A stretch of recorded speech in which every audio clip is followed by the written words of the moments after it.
Hop, voilà, on va pouvoir démarrer. Je vois que Nicolas et Jean-Marc sont dans la salle.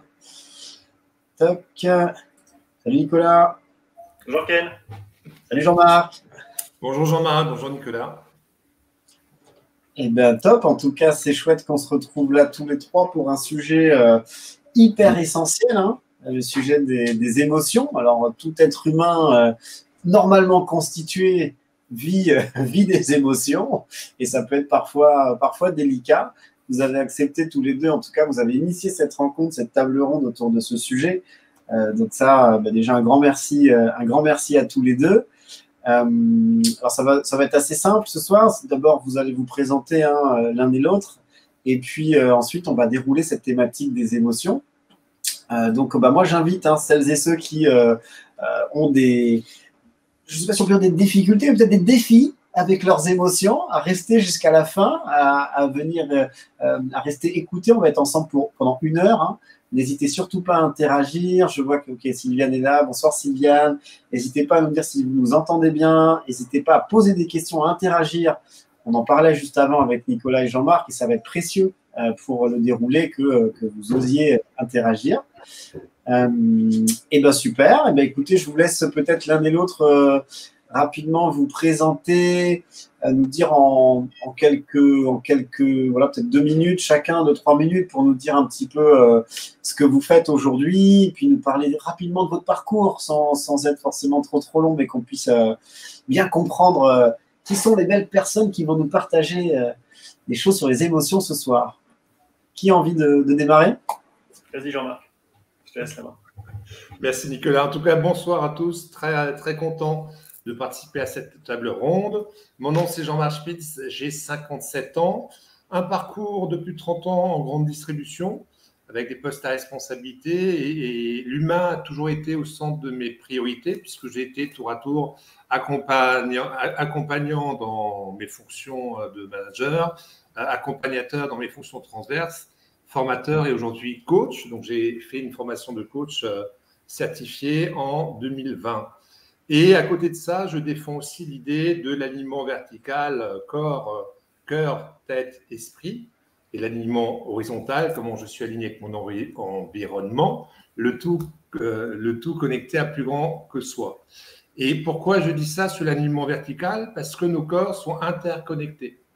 L'un influe sur l'autre et vice-versa.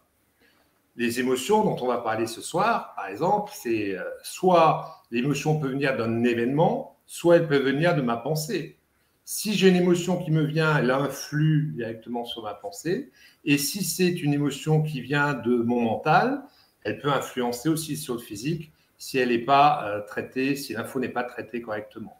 Donc, je me suis spécialisé dans le coaching émotionnel avec un grand plaisir, avec d'une part un outil de prévention pour avoir une vie émotionnelle saine et un autre outil pour débloquer des situations émotionnelles quand elles sont bloquées. Ah, super. En tout cas, chouette que tu sois là ce soir parce qu'on va. Moi, j'ai préparé aussi quelques petites questions et j'espère que ceux qui sont avec nous oseront aussi poser les leurs. Mais merci en tout cas, Jean-Marc, d'être là. Top. Nicolas, est-ce que tu veux te présenter un petit peu? Allez, je m'appelle Nicolas Corriveau, 32 ans, ancien grand timide. J'ai été timide pendant plus d'une vingtaine d'années, depuis mon plus jeune âge. Ça a été des grands défis avec les émotions, avec la confiance, l'anxiété et tout ce qu'on peut traverser. Et après avoir divorcé avec cette timidité, je suis devenu un expert sur la confiance en soi, estime de soi, avec la gestion du stress. Et j'ai fait une certification de coach en 2016. Et depuis 2016, je suis coach certifié. Et j'adore partager mon expérience, les clés qui m'ont aidé justement à me dépasser avec cette timidité, la confiance, l'estime de soi et tout ce qui va avec. Donc, je suis venu avec ma boîte outils, comme avec Jean-Marc. Ce soir, j'ai un outil pareil à transmettre, mon tir à l'arc. Bon, top. Un grand merci à toi aussi en tout cas d'être là, c'est très chouette et vraiment cette thématique des émotions, encore une fois, elle est précieuse. Je pense que dans nos vies, les uns les autres, on a tous connu des émotions désagréables ou agréables. On disait, c'est pas positif ou négatif, mais ça on en parlera tout à l'heure. Mais voilà, un grand merci en tout cas à tous les deux. Est-ce que je partage la diapo, enfin les slides que vous avez préparés? Ouais. Tu peux. Allez, je partage ça et on va pouvoir démarrer sur cette question hyper précieuse. Hop, je vais faire comme ça. Voilà, donc comment surmonter et identifier les émotions. Alors, je vois qu'il y a Valérie qui est arrivée. Est-ce que vous pouvez nous dire peut-être avant que Nicolas et Jean-Marc démarrent, si vous nous entendez bien dans le chat? Voilà, juste un pouce, un OK, un tout va bien. Et puis ensuite, on sera parti pour 55 minutes dans le but de vous aider les uns les autres à prendre soin des émotions. Alors, je vois bonsoir. Oui, parfait. Yes, OK. Merci beaucoup. Eh bien, tout va bien. Eh bien, messieurs, je vous laisse démarrer tranquillement. Première. Alors, hop. Du coup, vous pouvez passer. Est-ce que j'avance sur la première slide? Ça vous va? Allez, on peut y aller. On se lance. Yes.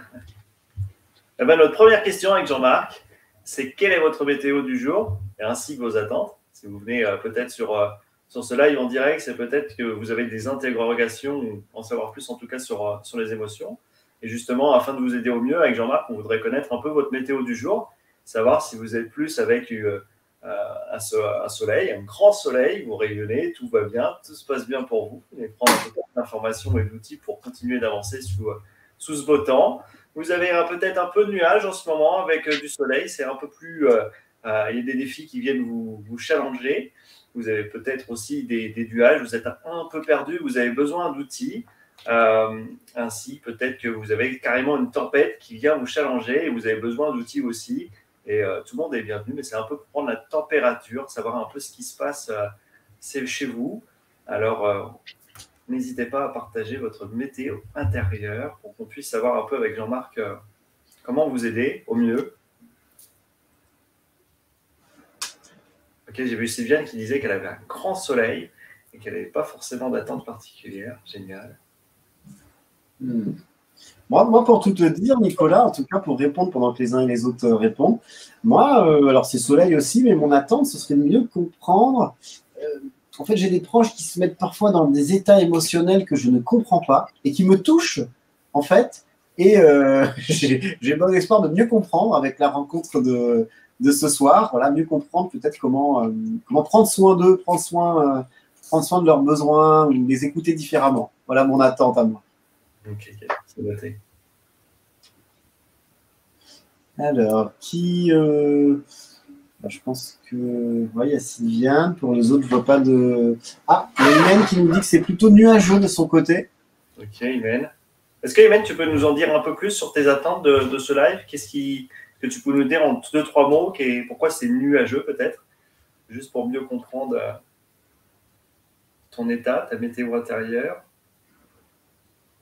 Alors sinon, pendant qu'Imen nous donne plus d'éléments, il y a Valérie qui nous partage une anecdote un peu particulière qui nous dit « Grand soleil, mais mal au cœur, je viens de sauver une souris que j'ai fait tomber 3 fois par terre. » Ok. La vague des émotions. Yes. Alors, hop. Imen, je ne sais pas si vous êtes en train de nous en dire un petit peu plus peut-être sur pourquoi c'est nuageux, comme disait Nicolas. Et c'est vrai que dernièrement, avec… alors voilà, on a une réponse d'Imen qui nous en dit un petit peu plus, merci beaucoup, qui nous dit comment gérer mes émotions et contrôler mes colères parfois. Yes, ouais, la colère, c'est une sacrée émotion. Hein.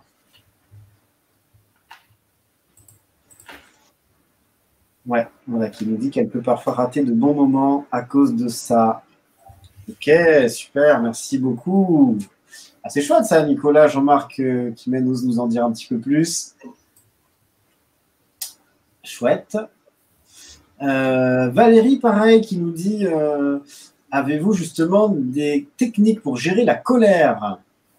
Intéressant. Je vous laisse prendre note de ça. Et puis, ouais, c'est vrai que vous avez prévu, j'imagine, de nous parler des principales émotions. Je sais que j'en ai déjà parlé avec toi, Jean-Marc, mais vous parlez de tout ça. En tout cas, je suis Ouais, on a 2 fois 2 personnes là qui nous parlent de colère aujourd'hui, pour l'instant. Comprendre. Alors, Sylviane nous dit peut-être une des attentes, ce serait de comprendre pourquoi on peut se sentir nuageux à l'intérieur sans savoir pourquoi.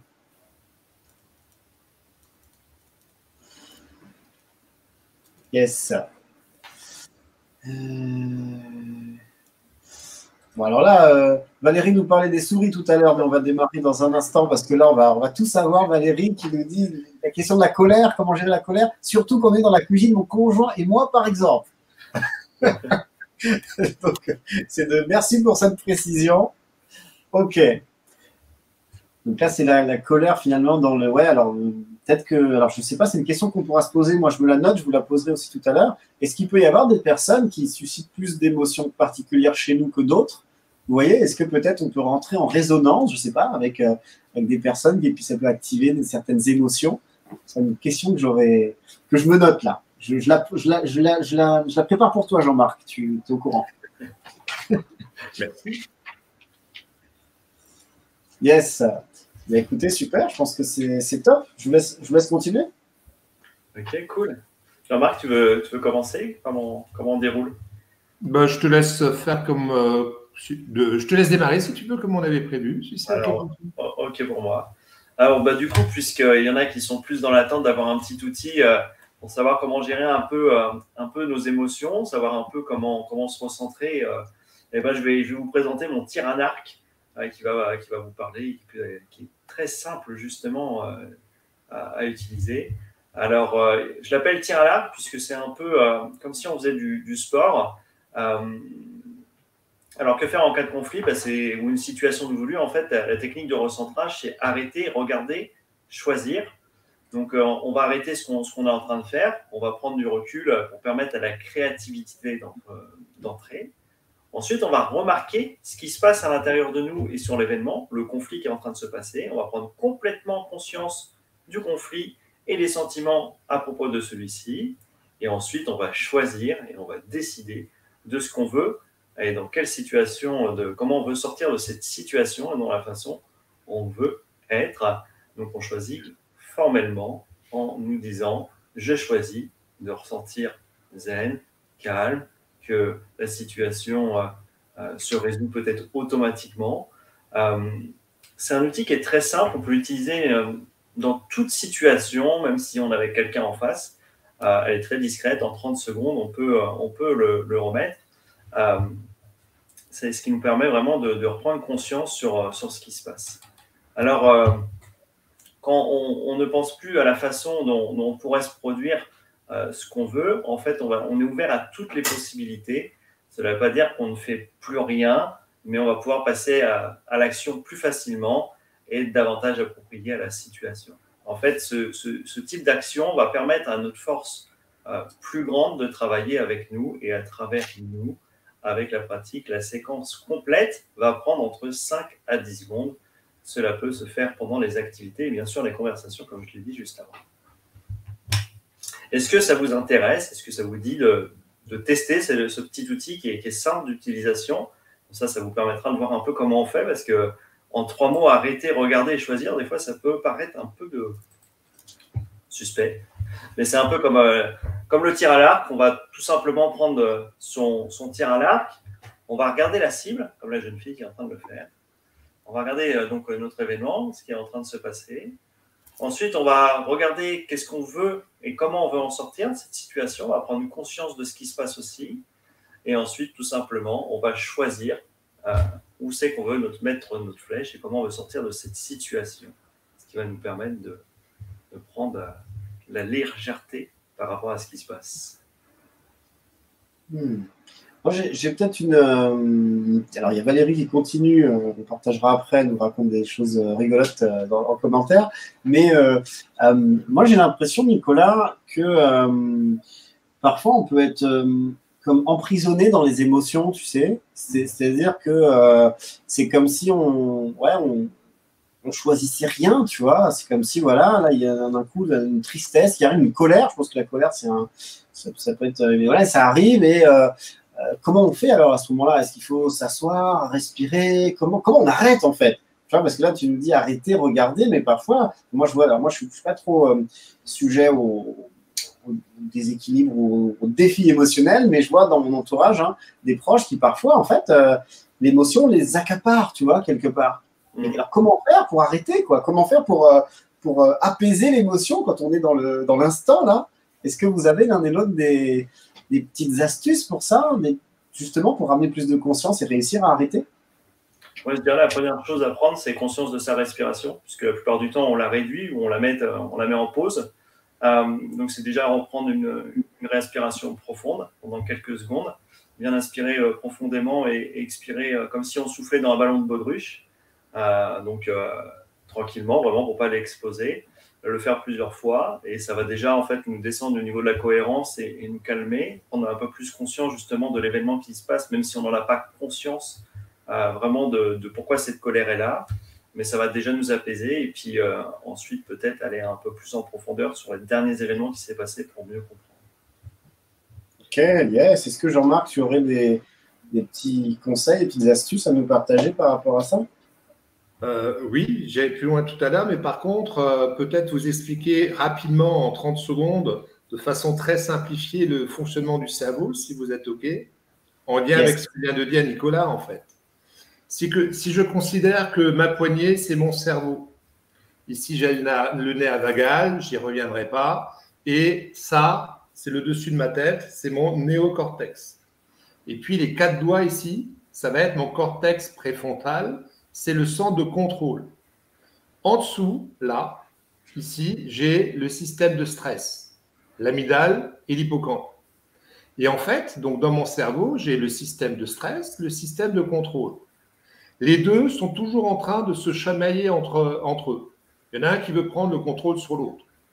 Il y a quelqu'un qui m'énerve, il y a le centre de contrôle qui me dit Jean-Marc, garde ton calme. Il y a le système de stress qui, oula, il est en train de me taper sur le cocotier, ça va mal finir. Garde ton calme, il m'énerve. Et puis à un moment donné, qu'est-ce qui se passe? Bon, je me mets en colère. C'est tout simplement parce que le système de stress a pris le dessus. Et c'est comme si le système de contrôle se levait. Et donc, je n'ai plus le contrôle, en fait. C'est le système de stress qui a gagné. Et donc, on a 2 outils, mais l'outil dont parlait Nicolas, c'est très intéressant puisque notre cœur, c'est notre aimant. D'accord? Et avec la respiration, on va pouvoir contrôler notre cœur qui va contrôler notre cerveau. Et donc, on a le nerf parasympathique et sympathique. Le sympathique accélère le rythme, le parasympathique le réduit. Donc, tout simplement, quand je respire en résonance, on appelle ça en résonance, sur une inspiration par le nez en captant l'expiration par la bouche en 6 temps parce qu'on se cale sur le fonctionnement du cœur, on va automatiquement calmer le système de stress et le système de contrôle va pouvoir reprendre le dessus. Je ne sais pas si j'ai répondu à ta question. Ouais. En tout cas, tu nous amènes plusieurs éléments de compréhension. Donc, ouais, c'est clair. Merci beaucoup déjà. Alors, il y a Valérie qui nous dit un peu compliqué quand on est super agacé.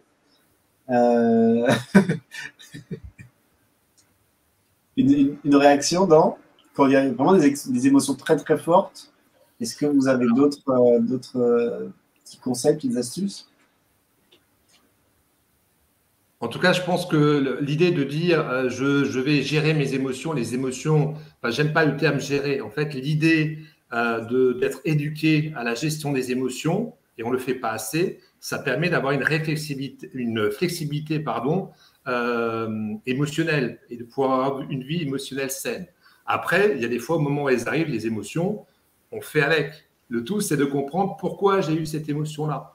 Sur le coup, ça va être difficile si je n'ai pas fait un travail préalable, ça va être compliqué, mais en tout cas, ça s'apprend. Ça s'apprend. Sur le coup, je vais faire au mieux et surtout comprendre après qu'est-ce qui m'a fait sortir de mes gonds, par exemple. Ok. On a Sylviane et Valérie qui nous partagent leurs astuces à elles. Sylviane qui nous dit « Quand j'ai une émotion forte, c'est difficile pour moi. » Donc ça, on le connaît tous. Ce que je pratique, c'est d'aller dans la nature et marcher. Valérie aussi nous parle de ça, d'aller faire un petit tour, sortir de la maison. Qu'est-ce que vous en pensez? Est-ce que ça, c'est une façon de prendre soin de nos émotions? Est-ce que c'est conseillé voilà, est-ce que ça fait partie des conseils que vous donneriez quand on a des émotions difficiles, de changer d'air finalement? Tout à fait. Moi, je dirais qu'effectivement, la nature et le fait de sortir un peu de cette zone où on se trouve, d'aller dans un terrain neutre, la nature, c'est un moment où on peut se ressourcer avec justement les bruits qui nous entourent, les oiseaux, les arbres, les feuilles, tout ce qui nous entoure. Ça nous apaise, en fait, ça va amener un calme et se remettre peut-être à la même fréquence que la nature pour s'apaiser. Ça fait du bien. Alors, c'est une des possibilités. Tout dépend du pourquoi on a eu cette émotion-là. Quoi qu'il arrive, ça fait du bien de s'aérer, de se poser. Et je vous expliquerai après qu'on peut aller un peu plus loin par rapport à ça et qu'il y a peut-être d'autres possibilités pour calmer ces émotions. Ok. Bon, bah top. En tout cas, on est très curieux. En fait, ce que j'entends quand on me parle d'aller dans la nature, c'est aussi parce que le fait d'aller aller dans la nature, ça va être un moment de détente. J'en parlerai après. Et donc, c'est important. C'est juste de comprendre que la détente correspond aussi à certaines émotions et à certains besoins. J'y reviendrai tout à l'heure. Yes. Ok, ça marche. Alors, je regarde. Ok, idem, Sylviane. Ok, n'hésitez pas hein, si vous avez des questions. Ok. Et là, on nous parle beaucoup de la colère. Moi, j'aurais juste une petite question. Parmi les différentes émotions, alors tous les deux, hein, vous voyez des personnes dans des situations émotionnelles différentes dans vos activités. Est-ce qu'il y a des émotions plus, on va dire, désagréables et plus douloureuses que d'autres? Est-ce qu'il y aurait comme ça un curseur des émotions? Est-ce que ça existe, quelque chose comme ça? Ou, voilà, est-ce que vous pouvez nous dire quelques mots là-dessus?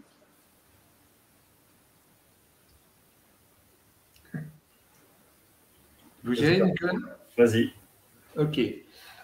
Oui, forcément, l'intensité des émotions est différente en fonction des personnes, en fonction de leur sensibilité, en fonction de leur caractère, en fonction de leur vécu, en fonction de l'événement. Et ça veut dire que chacun va vivre des émotions sur des échelles différentes. En tout cas, dans les outils que j'utilise, à un moment donné, on va faire évaluer sur une échelle météo de -10 à +10 le niveau de stress et va forcément dépendre de la situation, du moment ou de la personne, en fait. Je ne sais pas si c'est un élément de réponse pour toi, Ken.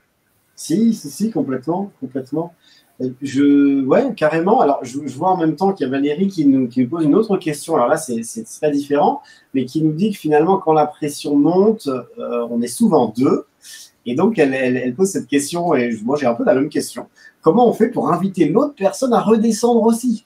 Parce qu'en fait, si nous sommes en colère, par exemple, si on reste sur la colère et que nous faisons, nous, ce travail que tu viens de nous présenter, Nicolas, on arrête, on souffle et que pendant ce temps-là, l'autre reste dans son extrême colère, bon, ça peut être compliqué. Est-ce qu'on a la main? Est-ce qu'il y a des choses qu'on peut faire aussi qui vont influencer quelque part l'autre? Est-ce que le fait que nous redescendions influence l'autre? Voilà, est-ce que vous pourriez nous aider à répondre là, à cette question, l'un ou l'autre, l'un et l'autre? Nicolas, tu veux y aller ou... Vas-y, Jean-Marc, je te laisse la main.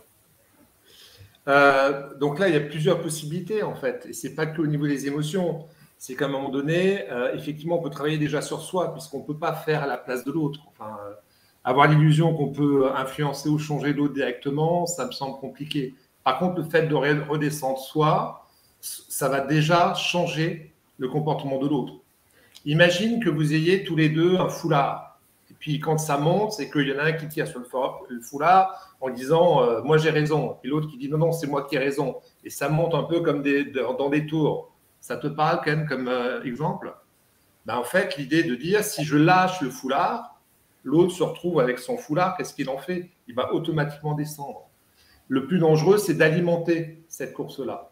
Et donc là, il y a des solutions, mais qui sont en lien avec les émotions, mais qui sont en lien aussi avec la communication assertive. Comment je communique avec l'autre en respectant ses besoins et en me respectant moi dans mes besoins. Et donc, on va utiliser des techniques de la communication non violente, en parlant, voilà les faits, voilà ce que je ressens, voilà mes besoins, et je vais formuler une demande. Mais ça, c'est encore un autre sujet à part entière. Je ne sais pas si je réponds à ta question, Valérie.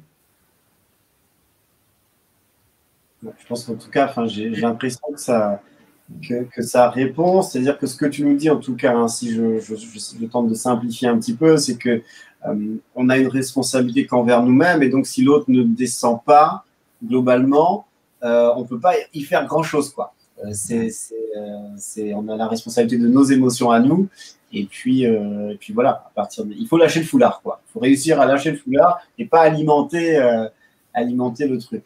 Ok. Après, le fait d'apprendre à maîtriser, à connaître, à cerner nos émotions et celles des autres, ça nous évite à l'amont d'avoir des comportements si adaptés vis-à-vis de l'autre. Donc, c'est hyper important à la fois de savoir gérer ses propres émotions, en tout cas les maîtriser, et comprendre celles des autres. Ouais, ok. Alors bon, il y a Valérie qui cherche les problèmes là, qui nous dit, alors on va en parler, on va y aller, qui nous dit, l'exemple part, cependant la femme a toujours raison, c'est connu. Donc... Alors là, comme j'aimerais vous parler encore d'autres choses après, je vais te dire tout à fait, Valérie, là tout de suite, tu as tout à fait raison.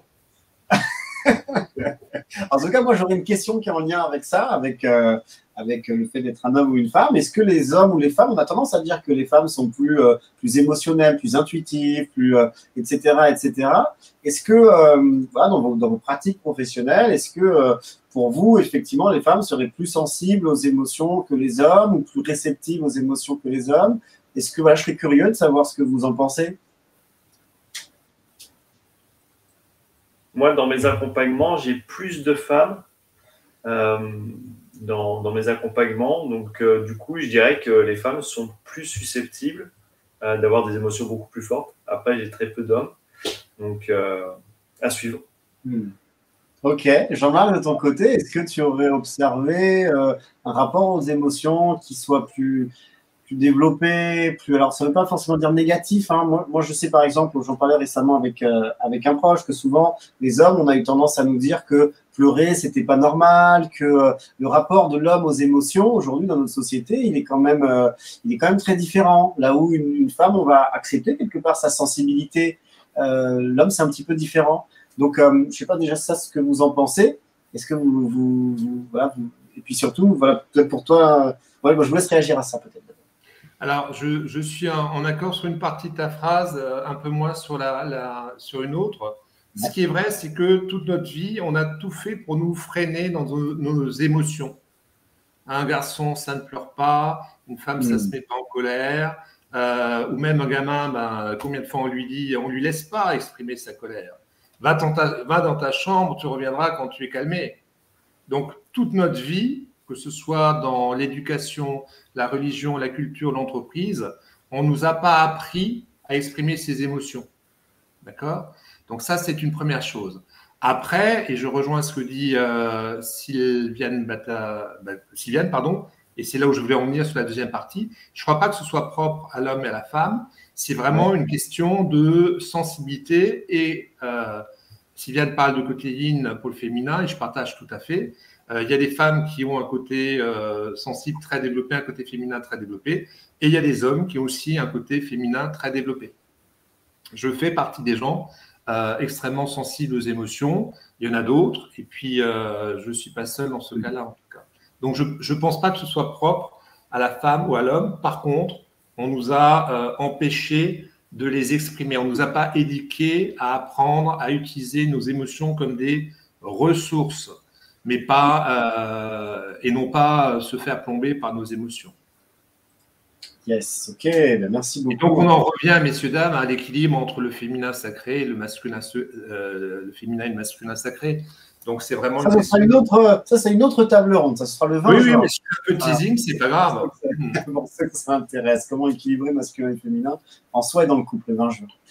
Ok, très bien. Alors, est-ce qu'il y a d'autres questions? Sinon, je vous laisse dérouler l'un et l'autre sur les sujets que vous avez. Je propose de dérouler, sauf si… Ouais. Eh bien, vas-y. Donc, la slide d'après. Celle d'après. Ok. Donc là, je vais vous parler d'une autre manière des émotions, en fait, pour répondre, et j'espère que je vais répondre en partie à vos questions. C'est l'idée des émotions, c'est comment avoir une vie émotionnelle saine. Parce qu'il y a des gens qui sont complètement coupés des émotions, il y a des gens qui les ressentent de façon trop forte, vous en avez parlé au travers de la colère, et puis il y a des métiers qui sont absolument pas propices à montrer ses émotions. Je pense aux infirmiers, aux médecins, aux accompagnements, aux coachs. Et donc, à un moment donné, le danger, c'est de tomber dans une dissonance émotionnelle qui peut aller jusqu'au burn-out. Donc ça, c'est très important. Ça veut dire que plus que je vais apprendre à avoir une flexibilité émotionnelle, plus que je vais pouvoir m'adapter. Or, aujourd'hui, ceux qui s'en sortent le plus dans la vie, ce ne sont pas ceux qui sont les plus forts, mais ceux qui sont le plus adaptables, enfin qui s'adaptent, qui ont la capacité de s'adapter le plus. Donc, ça va être important d'apprendre à connaître les émotions de base et à savoir les identifier, de connaître aussi les déclencheurs des émotions et les besoins, parce que chaque fois que j'ai une émotion, ça veut dire que derrière, il y a un besoin qui n'est pas assouvi. Et donc, quand elle est désagréable, quand elle est agréable, ça veut dire que tout va bien. C'est qu'elle est dans sa fonction. Je suis d'accord avec toi. Quand l'émotion est désagréable, c'est qu'il y a un besoin qui n'est pas assouvi. Quand elle est agréable, c'est qu'on est dans sa fonction, et quand on est dans sa fonction, son besoin est assouvi. Yes. OK. Et donc, l'idée, c'est d'utiliser les émotions comme des ressources au quotidien, c'est-à-dire d'en faire une force et de pouvoir jongler avec elles et non pas se faire plomber.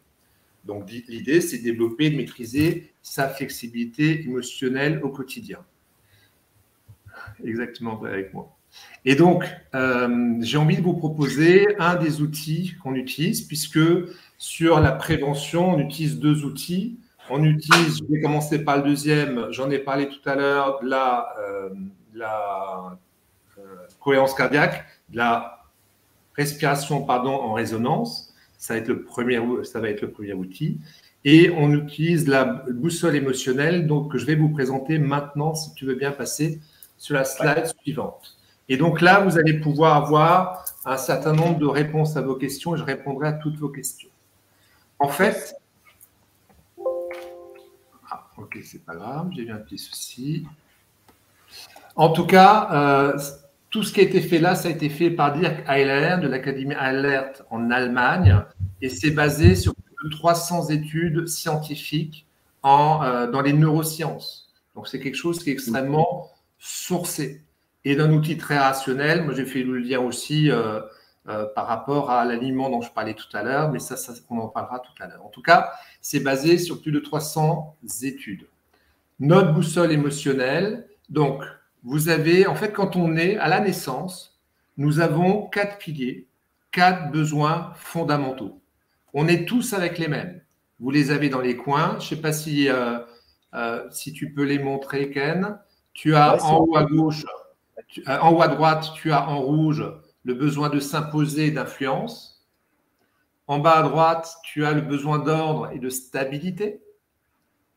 En bas à gauche, il y a l'harmonie et la sécurité humaine en vert et l'inspiration et la légèreté en haut à gauche en jaune. Ça, ces 4 besoins, on les a tous quand on est. Tous, sans exception.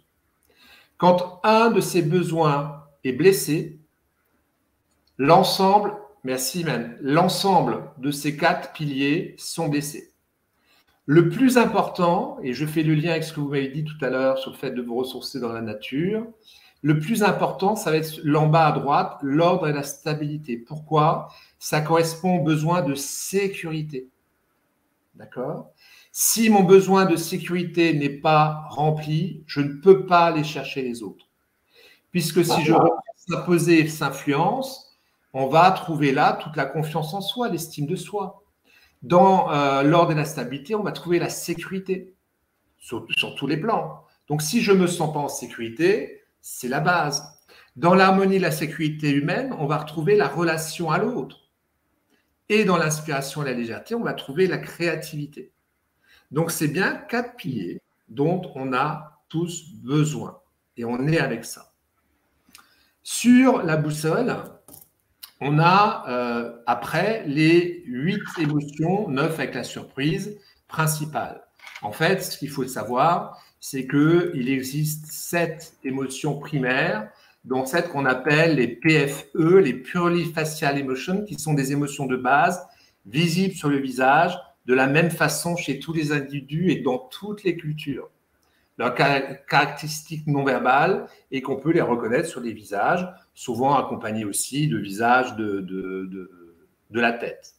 Et 5 autres émotions primaires qui sont l'intérêt, l'amour, la culpabilité, la honte et la fierté. Donc sur la boussole, au départ, vous avez les 8 émotions primaires principales. La colère, le mépris, le dégoût, la peur, la tristesse, l'amour, la joie et l'intérêt. Donc, contrairement aux idées reçues, il n'y a pas d'émotions positives ou négatives. En tout cas, on ne partage pas cette idée-là. Il y a des émotions agréables et désagréables. Et il y a des émotions fonctionnelles et dysfonctionnelles. L'exemple de la peur. Si derrière moi, j'ai un ours prêt à m'attaquer, eh ben, je vais être dans la fonction de la peur qui est de me mettre en sécurité. Par contre, si c'est la peur de faire ma première table ronde ce soir, ben, ça va être une idée de mon cerveau qui va générer une émotion parce que tout simplement, je vais avoir un besoin fondamental qui n'est pas nourri. D'accord? Et rappelez-vous, on a plus de 80 000 pensées par jour. Et dans les émotions, il y a toujours un triptyque. Il y a un déclencheur, il y a une fonction et il y a un besoin pour toutes les émotions. L'amour, par exemple, c'est plutôt une émotion agréable, on est d'accord? Oui. La dysfonction de l'amour, ça peut être l'amour emprisonnant, l'amour dépendant. Nous, les accompagnateurs, les coachs, l'intérêt, c'est une émotion agréable ou désagréable, a priori? Agréable, a priori. A priori agréable. Sauf que souvent, la dysfonction qu'on a, c'est qu'on veut faire tellement de choses qu'on va multiplier les formations, multiplier les centres d'intérêt, et donc la dysfonction de l'intérêt peut être la dispersion. OK ? Donc, on va aller voir tout ça de cette manière-là. Donc, comme ces 8 émotions ont un côté fonctionnel et dysfonctionnel, on ne va pas pouvoir se connecter à elles pour des super ressources. Donc, on a déterminé 4 super ressources qui sont des super ressources parce qu'elles n'ont pas de côté dysfonctionnel. Donc, pour s'imposer influence, on va travailler en super ressource la fierté, mais la fierté non pas hubristique, mais la fierté authentique. La fierté hubristique, par exemple, si j'ai réussi mes examens, c'est normal, c'est parce que je suis intelligent. La fierté authentique, c'est je suis fier d'avoir eu mes examens parce que j'ai bossé comme un malade. D'accord ? Pour l'ordre et la stabilité, je vais me connecter à la détente. La détente, ce n'est pas une émotion, c'est un état. Et ça va me permettre de travailler ma sécurité. Pour l'harmonie et la sécurité humaine, je vais travailler la gratitude. La gratitude, c'est dans la relation à l'autre, c'est reconnaître qu'il y a des choses, qu'on m'a donné plein de choses, ou que j'ai eu la chance sur plein de choses, et puis avec la volonté de leur faire dans l'autre sens, sans que ce soit du donnant-donnant, mais d'être dans la relation à l'autre. Et sur l'inspiration et la légèreté, on va travailler le wow et le ah-ouais. C'est quoi la différence entre le wow et le ah-ouais? Le ah-ouais est américain. Et ça veut dire que ça va au-delà de l'émerveillement. C'est-à-dire que pour avoir le ah-ouais, on peut l'avoir aussi sur des choses qui font peur. Une tornade, une tempête, un numéro de magie qui fait peur, etc. etc. Okay. Ce que je ne vous ai pas encore dit, c'est que vous le voyez sur le motif Compass, vous avez 2 hormones, 2 neurotransmetteurs qui vont intervenir, la dopamine, la testostérone, l'oxytocine, le cortisol. Et donc ça aussi, c'est important, dans la formation qu'on fait, on va comprendre l'intérêt de tout ça. Quand vous mettez en colère, messieurs, dames, la colère, pour revenir à un taux normal de testostérone, pour être de nouveau bien, il faut 6 heures. Donc, c'est-à-dire que si je m'énerve à 8 heures le matin, à 14 heures l'après-midi, à 20 heures le soir, j'ai passé ma vie à être en colère. Voilà. On va travailler tout ça. Donc, je vais répondre maintenant aux questions s'il y en a. Et puis après, en fonction du temps qui reste, s'il y a une personne qui souhaite faire un exercice, on pourrait le faire. Voilà, il y a Sylviane qui nous dit, y a-t-il une prédominance? Alors, je ne sais pas, Sylviane, si tu veux bien nous peut-être clarifier un petit peu ta question. Ok, moi j'aurais peut-être une question, Jean-Marc, parce que là tu nous dis, tu vois, la fierté, je vois la testostérone. La testostérone, c'est quand même une hormone qui est plus présente chez les hommes, hein, en tout cas, qui est très présente chez l'homme. Donc ça m'interpelle, ça. Tu vois, est-ce que ça veut dire que la notion, parce que je vois que c'est lié à s'imposer, influencer. Oui, mais il y en a d'autres. Toutes les hormones ne sont pas indiquées dessus, il y en a d'autres. Je les ai plus. Ok, c'est une des hormones principales. Ok, je comprends. Ça marche. Ça marche. Parce que j'étais en train de me dire, ça veut dire que les hommes doivent se détendre un petit peu plus, quoi. Hein. Pas du tout. La colère, quand on en parlait tout à l'heure, la colère, la fonction de la colère, c'est d'atteindre son but. Tu vois, la dysfonction, c'est l'autodestruction.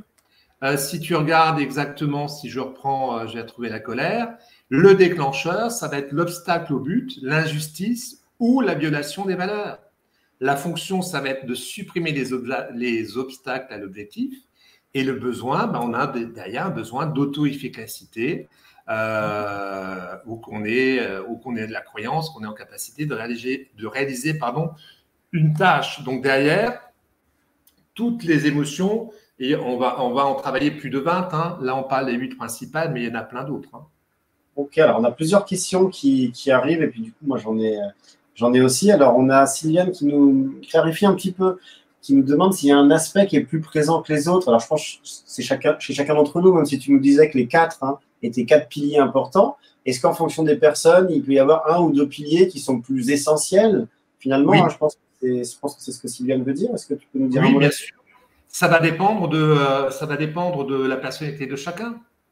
Sans aller sur nos outils, disques et autres, forcément, il y a des gens pour qui l'inspiration, la légèreté, la créativité sera beaucoup plus importante. Ça veut dire que dès qu'il y aura une émotion désagréable, ça prendra plus de poids que pour quelqu'un d'autre. Okay, ouais. On a tous des prédominances, en fait.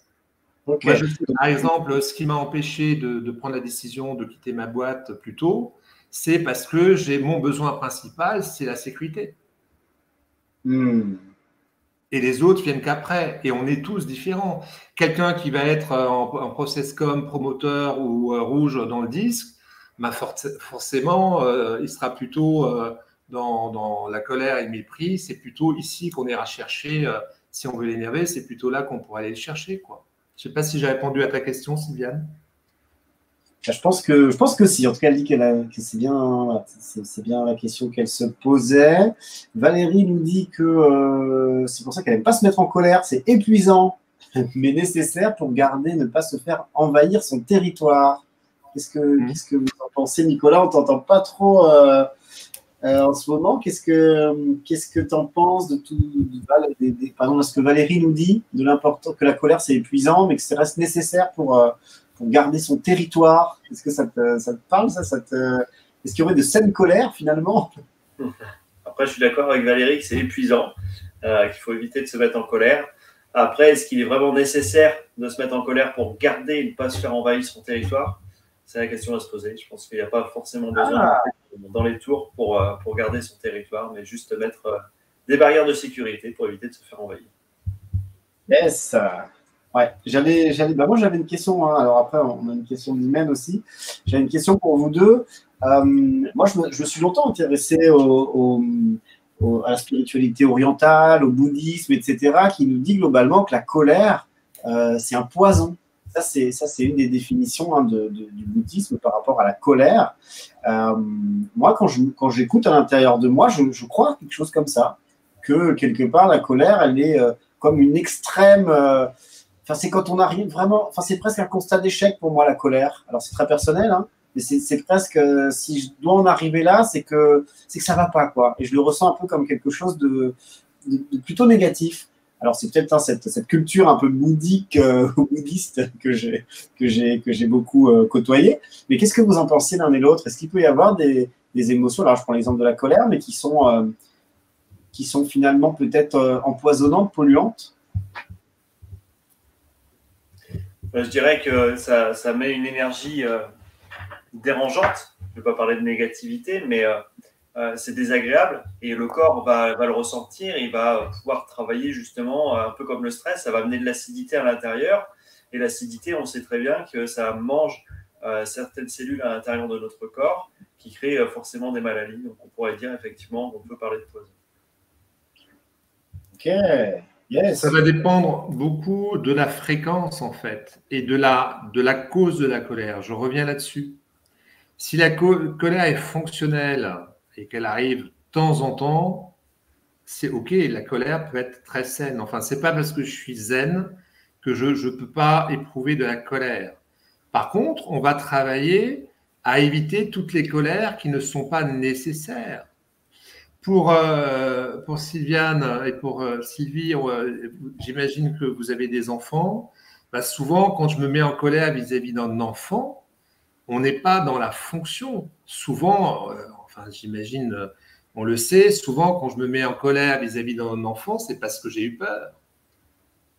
Un enfant qui court sous la rue pour aller s'écraser, qui a le risque, pardon, de s'écraser, excusez-moi, bah forcément, la réaction première, ça va être de crier parce que ce qui se cache derrière, c'est la peur, en fait.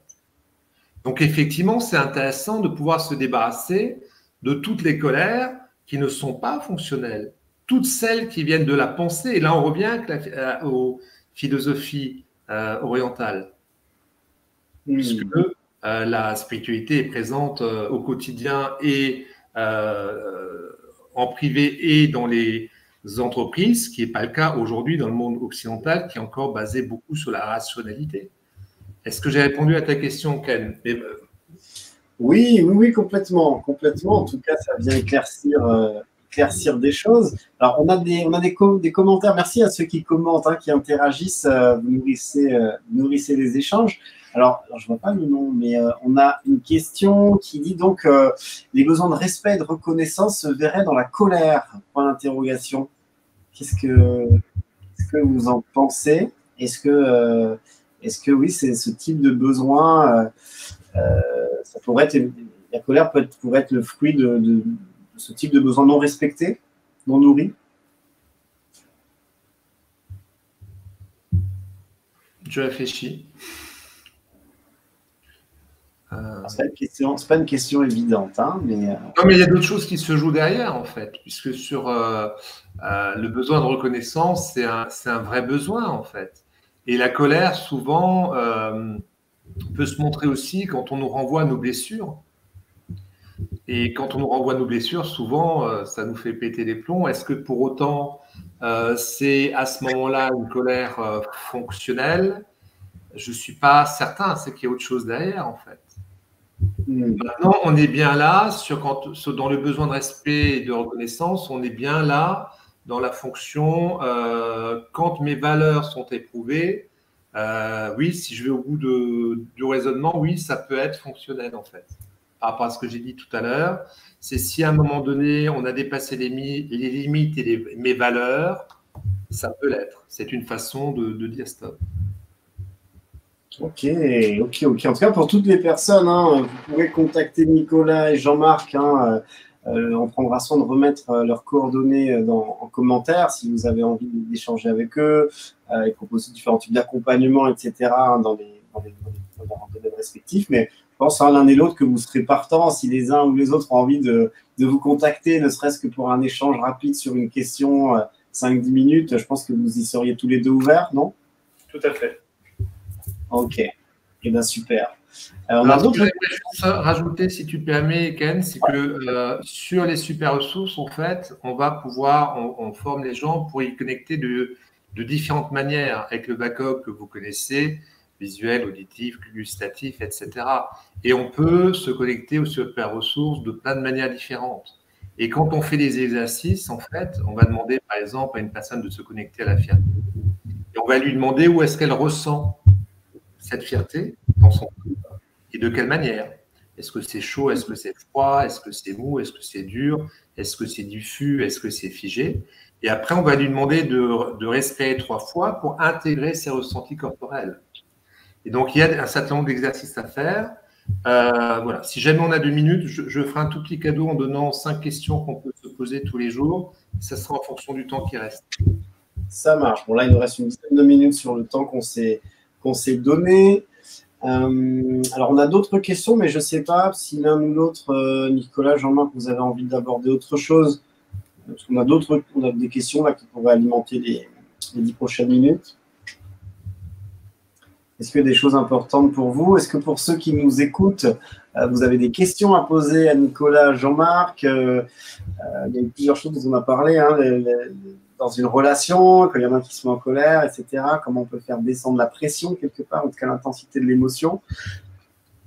Là, on avait une question autour de l'origine de la colère. Donc, a priori, hein, derrière chaque colère, émotion, il peut y avoir un trait désagréable, il y a un besoin non satisfait, non nourri. Ça, c'est important d'aller explorer ça. On a Sylviane, alors c'est peut-être par rapport à la question que j'avais tout à l'heure, qui nous dit en même temps, la colère pour moi est saine, elle vient dire stop à quelque chose qui n'est pas écouté, qui n'est pas respecté. Yes. Ok. Top, top. Alors, on a Imen qui nous dit la jalousie, point d'interrogation, dans le couple. La jalousie dans le couple. Alors là, Imen, je crois qu'on est reparti pour 1 heure, mais je ne sais pas si Jean-Marc ou Nicolas, vous voulez réagir par rapport à cette question de jalousie. Alors, Imen, peut-être que vous pouvez nous dire un petit peu ce que vous voulez dire, parce que c'est vrai que la jalousie, quand on est jaloux, forcément, ça va nous faire vivre différents types d'émotions plutôt désagréables, hein, a priori. Est-ce que vous voulez en dire un mot, Nicolas, Jean-Marc, sur cette... Alors, c'est une thématique un petit peu différente, mais la jalousie, le lien entre jalousie et émotion, est-ce que ça vous inspire quelque chose? Moi, je dirais qu'on va retrouver un peu ce que disait Valérie tout à l'heure, comme quoi défendre son territoire. Je pense qu'il faut prendre un peu de recul et mettre des barrières justement pour éviter de se laisser envahir par la jalousie, par les émotions qui viennent autour. Et comprendre pourquoi il y a cette jalousie aussi. Ok, peut-être que ça révèle effectivement une problématique. On parle souvent de manque d'estime de soi, on parle de différentes choses, parfois des blessures familiales, parentales, qui peuvent... Ok. Jean-Marc, sur ce que tu viens de dire, Ken, sur le motif compass, vous avez vu que vous avez 2 axes transverses. Et celui entre la gratitude et la fierté, c'est l'axe social. Et donc, effectivement, il y a des choses qui sont liées. La jalousie peut être aussi en lien avec la dysfonction de l'amour. Et donc, derrière, effectivement, il y a peut-être des choses à aller travailler au niveau de la confiance en soi. Okay. Et de comprendre la différence entre l'amour emprisonnant, l'amour libérateur, etc. Mais oui, on peut travailler sur les émotions. Ouais. Ok, top. Il y a 2 émotions qui ne sont pas écrites dans la gratitude, mais il y a 2 émotions supplémentaires qui sont aussi la honte et la culpabilité. Ok, donc elle se place à quel endroit, honte et culpabilité, sur la boussole? Alors, une au niveau de l'amour, à côté de l'amour, et l'autre à côté de la tristesse. Ok. D'accord, donc en lien avec la gratitude. Ok. Il nous reste à peu près 7 minutes, un petit peu moins de 7 minutes. Est-ce qu'il y a des questions pour ceux qui sont là? Est-ce que Nicolas, Jean-Marc, vous avez envie de nous partager quelques clés supplémentaires? Alors, je pense qu'on a saisi pas mal de choses. Hein. Moi, ça me donne envie vraiment d'approfondir ces sujets encore plus avec vous. Déjà, ça nous permet de mieux comprendre certaines choses. Est-ce qu'il y a des points clés que vous aviez envie de rajouter l'un et l'autre avant qu'on prenne les dernières questions? Pour moi, c'est OK. Yes. Jean-Marc, ce que je voulais juste rajouter, c'est que y a un des exercices qui consiste à répondre à 5 questions tous les jours. Je vais vous les citer si vous en êtes d'accord, j'en ai pour 20 secondes. Qu'est-ce que j'ai réalisé ou atteint grâce à mes actions dont je suis fier? Qu'est-ce que j'ai réalisé? Alors attends, Jean-Marc, peut-être avant d'aller trop vite, là, on ferait bien de prendre un papier, un crayon, et puis noter finalement ces 5 questions que tu nous conseilles de nous poser pour venir nourrir, si j'ai bien compris, hein, les choses importantes de cette boussole. C'est ça, oui. Ok, alors attends, je prends mon papier, mon crayon. Hop, et On t'écoute. Qu'est-ce que j'ai réalisé ou atteint grâce à mes actions dont je suis fier? Qu'est-ce que j'ai réalisé ou atteint grâce à mes actions dont je suis fier? La deuxième question, c'est quand me suis-je senti en sécurité ou simplement détendu? Quand me suis-je senti en sécurité ou simplement détendu? Pourquoi ai-je de la gratitude? Pourquoi suis-je reconnaissant? Pourquoi ai-je de la gratitude? Pourquoi suis-je reconnaissant? La quatrième question, c'est quand ai-je vu un miracle? Quand ai-je ressenti de l'émerveillement? Le wow, hein? Quand est-ce que j'ai été émerveillé? Et la cinquième question, c'est à qui ai-je fait plaisir? Ou qui est-ce que j'ai rendu content? Et donc la question, c'est toujours aujourd'hui ou dans un laps de temps récent. Et si vous apprenez à répondre à ces 5 questions tous les soirs, vous aurez un double effet qui se coule à un moment donné.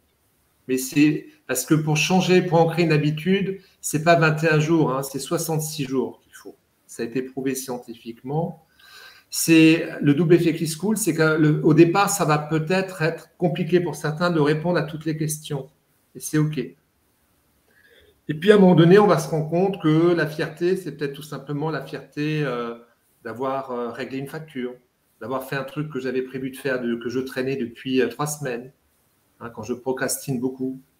Que la détente, c'est pas seulement partir au bout du monde, c'est peut-être avoir un endroit, mon fauteuil, mon jardin, la nature, les arbres, pour avoir un moment rien que pour moi. La gratitude, ça peut être tout simplement d'être en vie tous les jours, d'avoir de quoi manger. La gratitude, ça peut être par rapport au compliment d'une boulangère qui nous a servi la baguette le matin. Et puis, l'inspiration, légèreté, on n'est pas obligé d'aller au sud du Niagara pour avoir le wow. La naissance d'un oiseau, une souris qu'on trouve et puis qu'on laisse tomber par terre aussi, 3 fois. En tout cas, les exemples peuvent être nombreux. Ce que je veux dire, c'est qu'il n'y a pas besoin forcément de grandes choses. Et en fait, on ne sait plus s'émerveiller. On n'a plus l'habitude. Un enfant à l'aéroport, il a sa tête collée contre la vitre pour voir les gros oiseaux voler. Nous, on trouve ça tout à fait normal. Ça ne nous impressionne plus. Donc, le premier effet, c'est de se rendre compte qu'il y a des petites choses sur lesquelles on peut porter attention. Ça va changer notre paire de lunettes. Le deuxième effet qui se coule, si vous le faites régulièrement, c'est que du coup, quand vous allez le faire le soir, eh ben, vous allez commencer à vous poser la question, et qu'est-ce que je vais faire demain pour répondre à ma question demain soir? Pour la fierté, pour la détente, pour la gratitude, ou à qui j'ai envie de faire plaisir aujourd'hui. Et du coup, vous allez passer un coup de fil à quelqu'un que vous n'avez pas appelé depuis 6 mois, etc., etc. Cet outil, ça fait 2 ans que je le travaille, je ne suis pas au bout d'outils. Il est incroyable parce qu'il y a plein de choses encore que je n'ai pas dites, évidemment. Mais ces 5 questions, c'est la base. Je vous invite vraiment à le tester si vous en avez envie. Ok, super. On pourra les réécrire, enfin, si vous êtes OK, les réécrire en commentaire pour ceux qui n'auraient pas le temps de les noter. Et Sylviane nous dit que, par exemple, tous les soirs, elle se couche en pensant à 5 kiffs de sa journée. Yes. Il y a Valérie qui nous fait un petit clin d'œil, là, qui dit vous ne deviez pas revenir sur le fait que les femmes ont toujours raison. On a mis le côté. On pourra le faire en privé, Valérie, si tu veux. On pourra échanger là-dessus. Yes. Donc, en tout cas, alors, je ne sais pas si on peut passer la boussole émotionnelle. Vous aviez peut-être d'autres slides? Non, moi, c'est bon.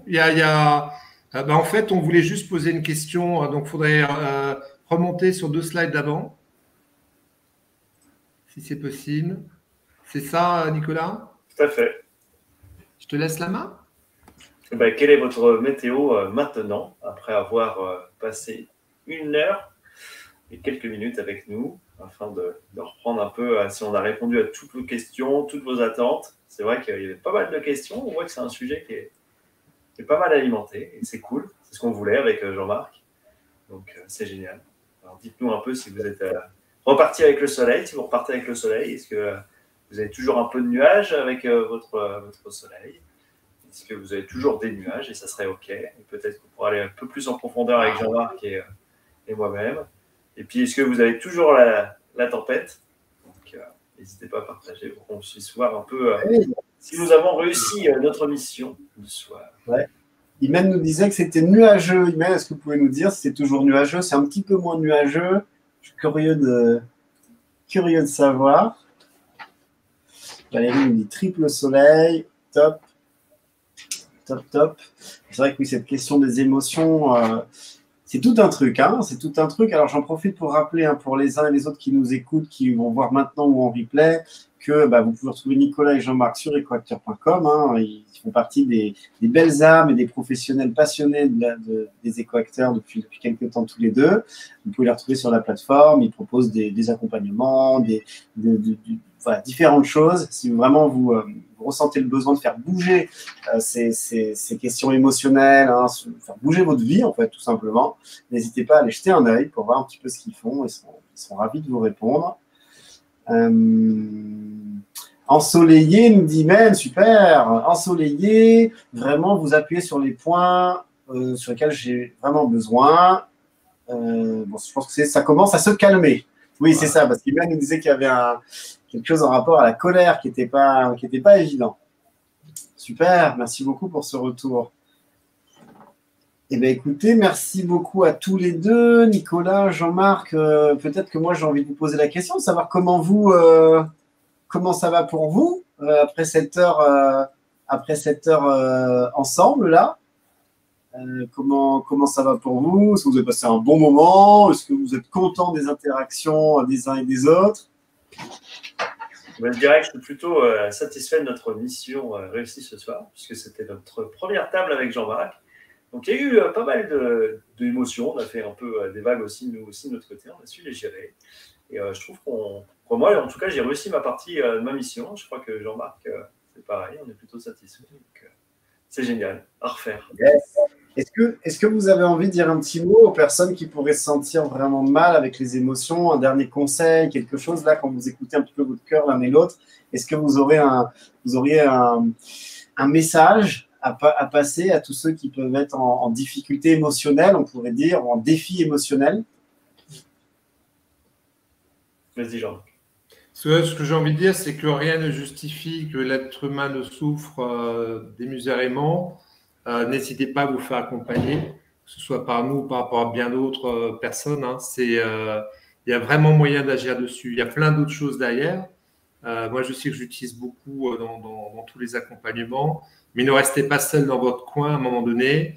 Si vous avez une dysfonction émotionnelle parce que vous êtes coupé des émotions, si vous avez des émotions trop fortes, c'est OK, c'est pas bien ou pas bien.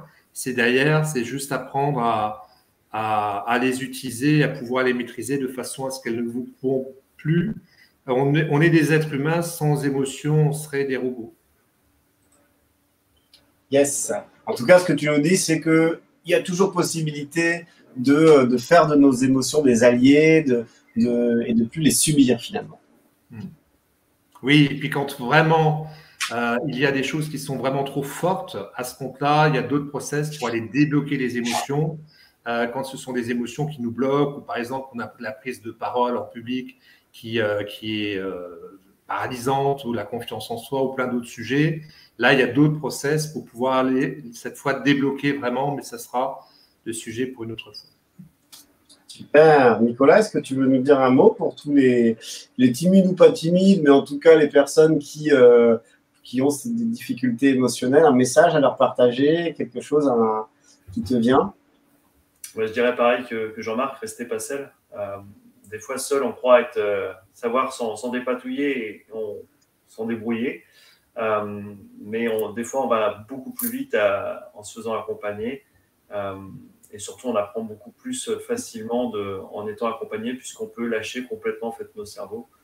Juste en posant une ou deux questions, la plupart du temps, on débloque les situations, on débloque les maillons, les cadenas. Donc, restez pas seul et puis aussi apprenez à accueillir les émotions et de comprendre pourquoi ça interagit. Ok, en tout cas, un très, très, très grand merci à tous les deux pour le temps que vous avez accordé, ce temps que vous avez offert avec beaucoup de générosité pour partager sur vos expertises à tous les deux. Un grand merci à ceux qui étaient avec nous. qui ont participé, à ceux qui vont regarder en replay. Donc, on prendra soin de mettre le replay aussi sur la chaîne. Voilà, et n'hésitez pas, hein, si vous ressentez le besoin, si l'énergie de Nicolas ou de Jean-Marc vous a parlé, vous a attiré, j'ai envie de dire qu'il n'y a pas de hasard si vous étiez là aujourd'hui, si vous regardez cette vidéo. Donc, prenez le temps d'y réfléchir et puis n'hésitez pas à les contacter l'un ou l'autre pour en savoir un petit peu plus. Effectivement, on n'est jamais... on est toujours mieux accompagné, en tout cas, que seul dans son coin. Ça, c'est sûr et certain. Un grand merci à tous les deux. On se revoit très vite pour la suite des aventures, de toute façon. Voilà. Et puis, je vous souhaite le meilleur, une belle soirée. Merci, Ken. À vous aussi, merci à tous. Merci à tous. À bientôt. À bientôt.